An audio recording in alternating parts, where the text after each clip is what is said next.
Greetings to all of our friends and partners across America. Our topic today is rejection and resentment. Proverbs 18:14 reads, "And the spirit of a man will sustain him in sickness, but who can bear a broken spirit?" As a teenager, I lived in a state of emotional war with my father, who was an ordained legalist Pentecostal preacher. The battle was over the issue of sports.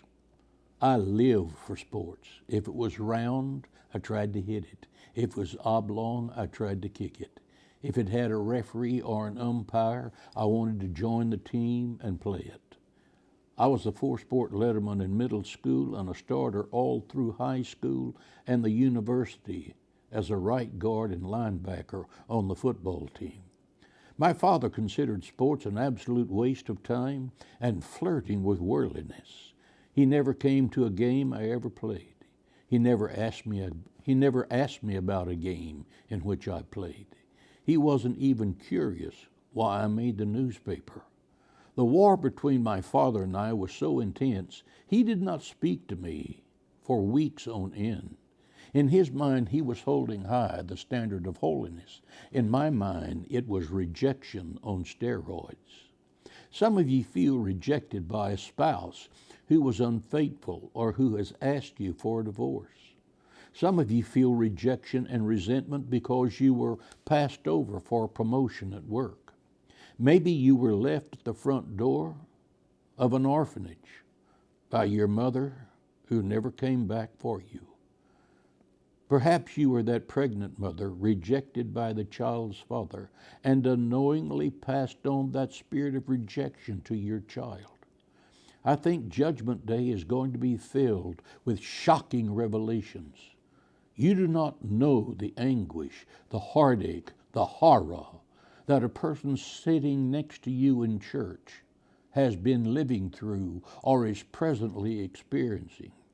You do not know the anguish of the heart of the people you pass on the street or in the hallway, the torment of their mind, the tears they have shed because of the desperation of their soul.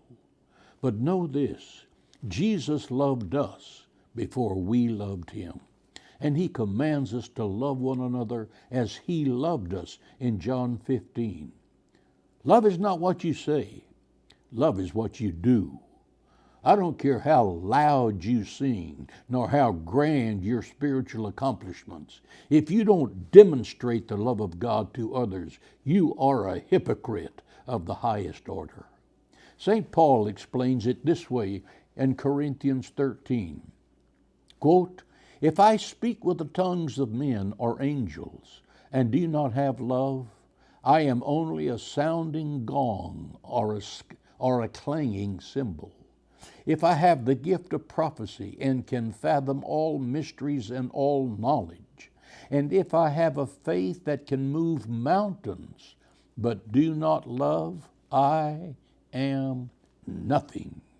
If I give all that I possess to the poor and give over my body to hardship, that I may boast but do not have love, I gain nothing." Ask yourself this question. Who do you love? Who do you love? What are you doing to express that love? Don't be nothing. Don't allow anyone who God put into your path go another day without experiencing the love of God through you. Let us today walk in the paths where there is no rejection, but only God's eternal love and divine acceptance for all.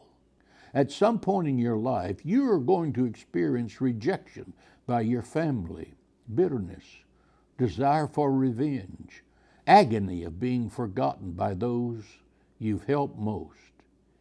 If you were blessed by this devotional, would you prayerfully consider a donation to Hagee Ministries to help us continue to take this life-giving message of Jesus Christ to all the world and every generation? You can give today by going to www.jhm.org. That's God's Word for this week.